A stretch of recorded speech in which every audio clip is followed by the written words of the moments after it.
Vous connaissez cette frustration? Vous capturez une scène magnifique, le soleil perce à travers les nuages, tout semble parfait, et pourtant, en post-traitement, les couleurs sont plates et sans vie. C'est exactement ce qui m'est arrivé avec cette photo. J'étais là juste avant le coucher de soleil, le soleil était parfaitement aligné pour une belle étoile en fermant le diaphragme à F16 juste avant qu'il ne passe derrière les nuages. Mais le problème, les couleurs étaient fades, loin de l'ambiance que je voulais créer. C'est là que le zoning entre en jeu. Dans cette vidéo, je vais vous montrer comment utiliser cette technique pour réveiller les couleurs et redonner de l'impact à une scène qui semble un peu terne. On va explorer comment diviser une image en zones de lumière et de couleur pour sculpter l'atmosphère et donner à cette scène l'intensité qu'elle mérite. Et restez bien jusqu'à la fin, parce que je vais vous partager une astuce qui va tout changer pour rendre le résultat final harmonieux et cohérent. Si vous ne me connaissez pas encore, je suis David Keshkerian. Je suis photographe. Ici, on parle photo et post-traitement, et c'est un vrai plaisir de vous retrouver. Alors, le zoning, c'est quoi? C'est l'art de diviser une image en plusieurs zones pour les traiter indépendamment, en jouant avec la lumière et les couleurs, comme un peintre avec sa palette. Cette approche vous permet de contrôler précisément l'ambiance et l'atmosphère de votre photo, en sculptant chaque élément pour créer une scène plus intense et immersive. Concrètement, qu'est-ce qui me dérange avec cette image? Cette image a été réalisée 40 à 50 minutes avant le coucher, donc sûrement avec un soleil encore un peu trop haut pour venir colorer complètement les nuages. Et évidemment, juste après cette image, le soleil est passé derrière, la lumière est tombée et les nuages ne se sont jamais colorés. Donc, il a fallu que je fasse avec. J'ai assemblé mes expositions comme je le fais sur toutes mes images. Je vous remets au-dessus en lien la vidéo où je parle un petit peu de l'assemblage manuel d'exposition pour que vous voyez un petit peu, si vous ne connaissez pas la vidéo et si vous ne connaissez pas trop mon travail, ça vous donnera un petit aperçu de la manière dont je procède. Donc j'ai fait mon assemblage et j'arrive sur cette image. Alors, en soi, elle est pas mal. Simplement, voilà, j'aurais aimé avoir ces conditions juste avant que le soleil tombe derrière la ligne d'horizon. Et là, j'aurais eu des couleurs exceptionnelles dans le ciel. Maintenant, j'aime cette compo, j'aime cette image et je voudrais lui redonner une dimension un peu plus de coucher de soleil. Et c'est là où la technique du zoning prend toute sa place. C'est tout simplement la capacité à venir retravailler la couleur de l'image en fonction de la luminosité. En gros, je vais donner une teinte aux hautes lumières, je vais donner une teinte au ton moyen et je vais donner une teinte aux tons, enfin aux ombres, aux tons les plus foncés. Donc si vous avez l'habitude de suivre mes vidéos, vous savez que dès lors que je vais parler de lumière, je vais parler de sélection, puisqu'il va falloir que je sélectionne des tons clairs, des tons moyens, des tons foncés, et que pour ça, j'utilise deux techniques en particulier, le blend diff ou les masques de luminosité. Donc j'ai une vidéo sur le blend diff où j'explique tout de A à Z pour que vous compreniez comment fonctionne cet outil. Je vous remets le lien un petit peu plus haut. Et sur les masques de luminosité, j'ai une vidéo où je vous montre comment on les crée et comment on en fait un script pour les utiliser. Pour cette vidéo, je vais utiliser le blend diff. La première chose que je vais faire, c'est que je vais m'occuper des tons les plus clairs. Alors, pour ça, je vais ouvrir un calque de couleur unie. Il va falloir que je décide quelle teinte je veux donner aux tons les plus clairs. Je vais partir sur un ton plutôt jaune. Voilà. Et ce qu'il y a de bien avec la méthode que je vais vous montrer, c'est que vous avez une souplesse énorme où à chaque moment, vous allez pouvoir modifier la teinte de la couleur sélectionnée pour voir si ça correspond, si c'est trop clair, si c'est trop foncé, si c'est trop saturé, si c'est trop désaturé, ou si c'est trop jaune, trop orangé. Enfin voilà, vous allez avoir une grande polyvalence. Donc je vais choisir un jaune. Voilà, quelque chose comme ça. Donc je vous rappelle, sur cet outil-là, si vous vous déplacez de droite à gauche, vous jouez sur la luminosité. Si vous vous déplacez de haut en bas, vous allez jouer sur la saturation. Et si vous jouez sur l'échelle qui est ici, vous allez jouer sur la teinte. Donc, en jouant sur les trois choses, vous pouvez faire varier la luminosité, la saturation et la teinte. Donc, en teinte, je vais sur quelque chose de jaune. Je veux un jaune assez saturé, voilà, et pas trop lumineux. Voilà. A priori, après on verra si ça fonctionne. Je veux que ce jaune n'atteigne pas les tons foncés et les tons moyens du calque du dessous. Donc je vais double-cliquer ici pour faire apparaître mon outil Blendif et je répète, je ne veux pas que le jaune atteigne les tons foncés et les tons moyens du calque du dessous. Donc je vais me servir du slider du calque du dessous pour faire cela. Je ne veux pas que ça touche les tons les plus foncés, donc je vais utiliser le curseur des tons foncés et je vais les déplacer vers la droite. Comme ceci. À partir de maintenant, pour avoir des transitions très douces, je vais scinder mon curseur en deux. Option, je clique sur le curseur et je déplace la partie droite du curseur. Comme ceci. Et j'affine mon réglage.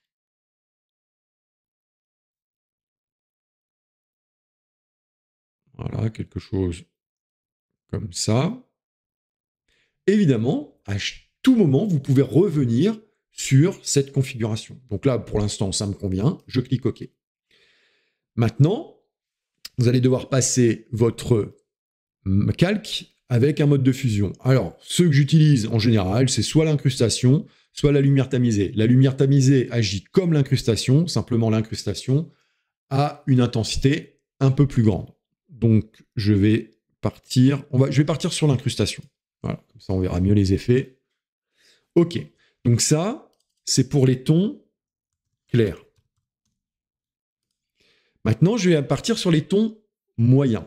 Alors, j'ouvre un calque des réglages de couleur unie et je vais sélectionner une teinte plutôt orangée. Voilà. Pareil, pas trop clair, pas trop désaturé. Je veux quand même garder de la saturation. Et je clique OK. Je ne veux pas que ça touche les tons foncés et je ne veux pas que ça touche les tons clairs du calque du dessous. Donc encore une fois, je vais utiliser le slider du calque du dessous. Je ne veux pas que ça touche les tons foncés du calque du dessous. Voilà. Je vais scinder mon curseur en deux, comme ceci. Et je ne veux pas que ça touche les tons clairs de mon calque du dessous. Donc je vais aussi jouer sur le slider des tons clairs. Je le scinde tout de suite en deux et je déplace.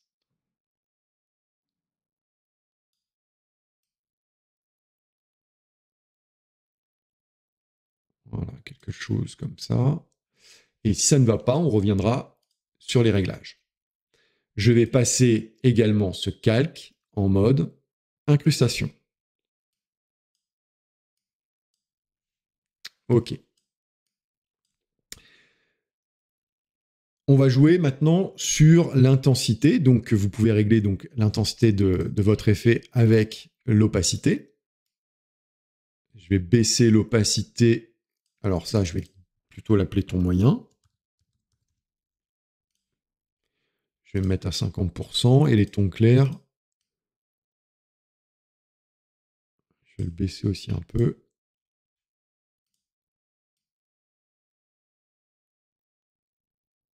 OK. Je vais régler, je vais voir si... Donc vous voyez, vous pouvez revenir à chaque instant sur la couleur que vous avez sélectionnée. Donc là, j'étais parti sur un jaune. Je vais me le rendre un tout petit peu plus orangé. Comme ceci. Et je clique OK.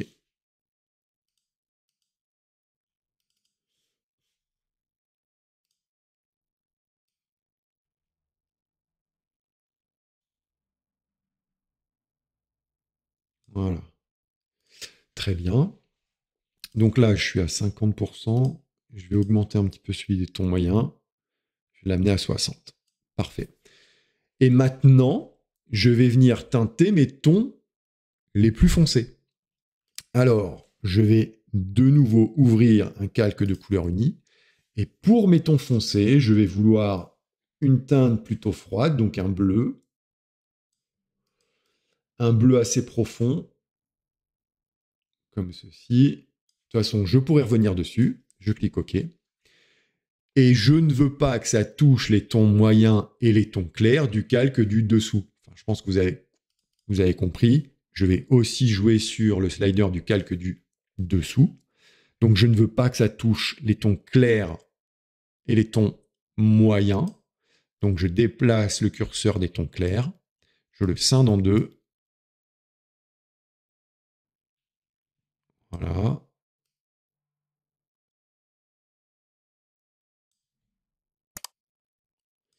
Là, je le ramène complètement pour avoir une belle transition bien douce.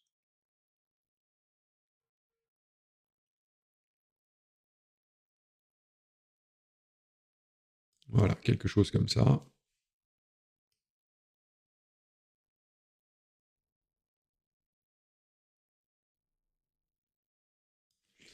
OK. Et pareil, je vais le passer en mode incrustation. Et je vais diminuer tout de suite son opacité autour de 50%. OK. Alors, je vais revenir sur le réglage des tons moyens, sur le blend diff des tons moyens. Je trouve que j'ai été peut-être un petit peu trop restrictif. Voilà, là c'est mieux pour que ça vienne toucher la luminosité. En fait, j'avais trop poussé le curseur, j'avais été trop restrictif dans ma sélection. Du coup, ça venait pas toucher les nuages ici. Ok, très bien. Et par souci, je vais voir si je retouche un peu.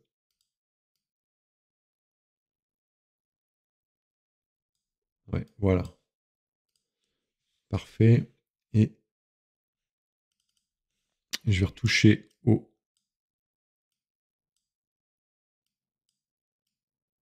réglage des tons clairs. Alors, ce qui est certain, c'est qu'il est beaucoup plus facile de venir régler son zoning une fois que tous les calques sont en place. Parce qu'à partir du moment où tous les calques sont en place, ils interagissent entre eux et donc on peut venir corriger de manière beaucoup plus fine et beaucoup plus précise chaque couleur et chaque degré de luminosité. Voilà, là j'ai quelque chose qui me convient bien plus. Donc ça, c'est notre avant et ça, c'est notre après. On voit que en quelques minutes, on arrive à redonner cette teinte et cette chaleur d'un coucher de soleil, de ramener un peu de dramatisation aussi en jouant sur la teinte des tons foncés. Et d'ailleurs, on voit qu'en faisant ça, ça vient peut-être assombrir un peu trop cette partie. Donc, ce que vous pouvez faire pour cette partie, vous allez dupliquer votre calque d'arrière-plan. Vous allez le passer en objet dynamique. Comme ça, ce que vous allez faire comme réglage dessus, vous allez pouvoir aussi revenir a posteriori dessus si ça ne convient pas. Vous allez venir ouvrir Camera Raw. Et maintenant, ce que je vais faire dans Camera Raw, je me concentre uniquement sur la partie ici. Je vais venir l'éclaircir fortement. Donc, j'ouvre les tons foncés. Comme ceci. Je ramène un petit peu de contraste, légèrement. Un peu de ton clair. Voilà. Tout petit peu de texture et de clarté. Et je clique OK. Je ne veux pas forcément que tout s'applique à 100% sur toutes les parties de mon image, donc je vais lui associer un masque. Donc je crée un masque et je veux qu'il soit noir puisque je vais venir peindre pour révéler l'effet à certains endroits. Donc, je crée un masque noir. Pour ça, j'appuie sur Option et je crée sur la création de masque. Donc, j'ai un masque noir. Je viens prendre un pinceau et je viens peindre en blanc. Je vais le mettre à une opacité de 24%. Et je viens peindre les endroits où je veux révéler mon effet. Voilà. J'aimais bien ce que ça faisait un petit peu dans le bas de l'image ici. Très bien. Le haut, je n'ai pas forcément besoin.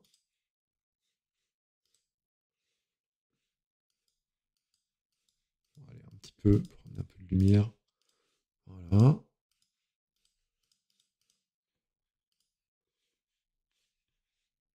Donc ça, c'est avant. Après, je vais mettre tout ça dans un groupe. Donc celui-là, je vais quand même le renommer les tons les plus foncés. Voilà. Donc, je sélectionne tout et je mets ça dans un groupe. Donc, commande G, ou alors vous cliquez sur l'onglet Créer un groupe. Voilà. Donc, avant, après. Avant, après. Donc, vous voyez que très rapidement, j'ai réussi à redonner une vraie ambiance de coucher de soleil, comme si le soleil était un tout petit peu plus bas pour qu'il vienne illuminer les nuages. Maintenant, on peut aller encore plus loin. Alors, quand j'en arrive à ce moment du traitement, je vais utiliser deux méthodes pour venir unifier un petit peu le travail de zoning.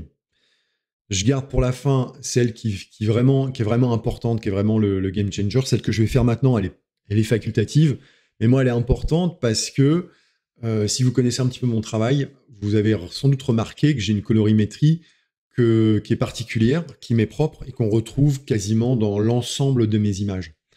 J'aime les jaunes qui sont orangés et j'aime les bleus qui tirent un peu sur le cyan, qui sont un peu moins lumineux, parce que là, on a un bleu qui est quand même assez lumineux. Donc pour ça, j'utilise l'outil de correction sélective des couleurs. Je vais partir sur le jaune, je vais le rendre un peu plus orangé en lui retirant du cyan. De cette manière, je pousse un peu le curseur pour que ce soit bien visible à l'écran. Je peux être amené à lui ajouter un peu de magenta et un peu de jaune. Du coup, ça va aussi augmenter sa saturation. Évidemment, je peux revenir par la suite sur le réglage, ici, ou en jouant sur l'opacité. Donc, je vais d'abord faire toutes mes corrections sélectives et ensuite, je reviendrai sur les réglages. Ensuite, je vais modifier aussi le rouge. Le rouge, je le veux plus orangé également. Donc, le rouge, je vais lui retirer du cyan, de la même manière, et je vais lui retirer un peu de magenta. Voilà. Donc ça, c'est le rouge. Et donc le bleu, pour venir lui donner un peu plus cette couleur cyan et venir un peu éteindre sa luminosité, je vais lui rajouter du jaune. Évidemment, ça ne marche pas si je reste sur le rouge. Il faut bien que je sélectionne le bleu. Voilà. Et lui ajouter un petit peu de cyan, comme ceci. Et ce que je vais faire aussi, c'est que je vais donner une teinte un peu plus chaude au blanc. Donc je sélectionne le blanc, je vais lui ajouter un petit peu de jaune et lui retirer un petit peu de cyan, comme ceci. Ça, je vais le mettre dans un groupe. Je vais l'appeler colorimétrie. Voilà. Ça, je vais l'appeler zoning, comme ceci. Donc voilà, le travail de colorimétrie avant-après. Je vais pas revenir un par un, c'est un peu trop. Je vais juste baisser l'intensité globale du groupe. Parce que sinon, il faudrait que je revienne un par un. Enfin voilà, ça va prendre du temps. J'ai pas envie que la vidéo dure trop longtemps. Mais bon, vous avez compris le principe. En général, vous réglez de manière arbitraire chaque calque ici. Et ensuite, pardon, ici c'est blanc. Et ensuite, vous revenez un par un pour venir régler vos intensités. Ici, je vais juste le faire au global. C'est un peu trop. Mettre autour de 60. Voilà, très bien. Donc, avant, après. Avant, après. Et donc maintenant, je viens sur l'étape primordial quand on fait un travail de zoning. Donc, je le rappelle, travail de zoning donc par zone de lumière. Et en fonction de la lumière, on apporte une colorimétrie particulière. Donc, dans mon exemple, pour les tons clairs et moyens, je suis plutôt allé sur des couleurs chaudes. Et pour les tons foncés, je suis allé sur une couleur froide. Ce qui est important, on a travaillé par zone. Eh bien, il faut venir appliquer un traitement colorimétrique global. Donc, ici, j'ai 2 étapes par zone. Et si je veux de la cohérence, il faut que je vienne par-dessus appliquer un traitement colorimétrique global à toute l'image, le même à toute l'image. Et ça, c'est la clé pour avoir un résultat très cohérent. Et donc là, il y a plein de techniques pour le faire. Vous pouvez, la plus connue, ça serait venir la correspondance, appliquer un lutte par-dessus. Ici, un lutte par-dessus. Vous prenez n'importe lequel, par exemple ça, vous baissez l'opacité, par exemple, et ça vient donner une cohérence à l'image. Alors moi, ici, c'est pas ce que je vais utiliser. Moi, j'aime beaucoup les luttes. Donc là, je fais un aplati, commande, option, shift E pour reprendre tout ce que j'ai fait en dessous. Et ce que je fais, souvent moi, c'est que je prends Luminar Neo, parce que j'aime bien les luttes de Luminar Neo. Vous n'êtes pas obligé d'avoir Luminar Neo pour faire ce que je vais faire là. Vous pouvez le faire avec des luttes. Vous pouvez le faire en jouant avec les courbes. Vous pouvez le faire en jouant avec un calque de dégradé de transfert. Enfin, il y a plein de façons différentes pour arriver au même résultat. Donc moi, je viens dans Luminar Neo et je viens dans Ambiance. Et ceux que j'aime bien, c'est dans Nuance Cinématique. Et j'aime bien le Long Beach. J'aime bien le Santa Barbara. Le Los Angeles. Long Beach, le Los Angeles. Et je vais partir sur le Long Beach. Voilà. Vous pouvez régler le contraste, la quantité de l'effet. Enfin voilà, c'est très... vous avez des possibilités assez grandes pour de réglage. Et en plus de ça, donc là, je vais garder les réglages par défaut. Et en plus de ça, vous pouvez jouer sur, évidemment, l'opacité générale de votre calque. Voilà, je vais le mettre à 50%. Et en fait, en faisant ça, vous venez harmoniser un petit peu votre résultat final. Donc, ce qu'il faut retenir, c'est que vous venez faire un travail de zone et qu'à la fin, pour que le travail de zone soit cohérent, vous venez appliquer un traitement colorimétrique global. Et en faisant ces 2 étapes-là, vous modifiez complètement l'ambiance de votre image. Donc moi, en l'occurrence, sur ce coucher de soleil, je viens lui donner des vraies couleurs de coucher de soleil. Et donc, je modifie complètement la perception qu'on avait de l'image avant et après. Et ce que vous pouvez faire en globalité, si vous trouvez que l'effet est encore trop intense, vous regroupez tout ce que vous avez fait, vous le placez de nouveau dans un groupe et vous jouez sur l'opacité globale de ce groupe. Donc ici, j'applique rien. Et là, par exemple, je trouve que c'est trop prononcé. Voilà, je trouve que ce que j'ai fait est trop prononcé. Eh bien, je pense qu'en se plaçant autour de 70%, peut-être 65%, voilà, on obtient quelque chose de très cohérent. Avant, après. Donc vous voyez que c'est une méthode qui vous offre énormément de flexibilité, puisque vous pouvez revenir sur chaque réglage, vous pouvez revenir sur vos blend diff, vous pouvez revenir sur la sélection de vos couleurs. Quand vous modifiez la colorimétrie par la correction sélective des couleurs, vous pouvez revenir à chaque instant sur l'intensité de vos modifications. Et vous pouvez tout regrouper au final dans un groupe et rejouer sur l'opacité pour arriver exactement à l'intensité que vous souhaitez. Je suis allé très vite sur l'étape sur l'outil de correction sélective des couleurs. Si c'est un sujet qui vous intéresse, dites-le moi en commentaire. Dites-moi que vous êtes intéressé par une vidéo sur l'outil de correction sélective des couleurs et je me ferai un plaisir de le détailler un peu plus et vous expliquer Pourquoi? Bah, quand on fait ceci, ça fait cela. Parce que je pense que ça mérite une vidéo dédiée. Donc faites-le moi savoir si c'est quelque chose qui vous intéresse. Et je me ferai un plaisir de faire la vidéo, sachant que moi, c'est vraiment l'outil que je préfère, que j'affectionne le plus pour modifier la teinte et la saturation de mes couleurs. Beaucoup plus que l'outil de teinte saturation, même si il a été mis à jour. Et aujourd'hui, franchement, ce qu'ils ont fait là récemment, c'est vraiment pas mal. C'est vraiment pas mal. Ça mériterait aussi une petite vidéo. Faites-moi savoir aussi si c'est quelque chose qui vous intéresse. Voilà, on arrive à la fin de cette vidéo. J'espère qu'elle vous aura plu. Si c'est le cas, dites-le moi en commentaire. Ça fait toujours extrêmement plaisir. Un petit pouce bleu. Si vous avez des suggestions, la section commentaires est faite pour ça aussi. Un peu d'autres promos. J'ai un pack de ciel disponible. Donc, si vous avez des projets où vous avez envie de faire des changements de ciel, j'ai un pack de 70 ciels en HD au format TIFF qui est disponible. Je vous mets le lien en description. Si vous ne me suivez pas encore sur Instagram, je vous invite à le faire. C'est là où je partage mon travail et j'y partage aussi des astuces de terrain.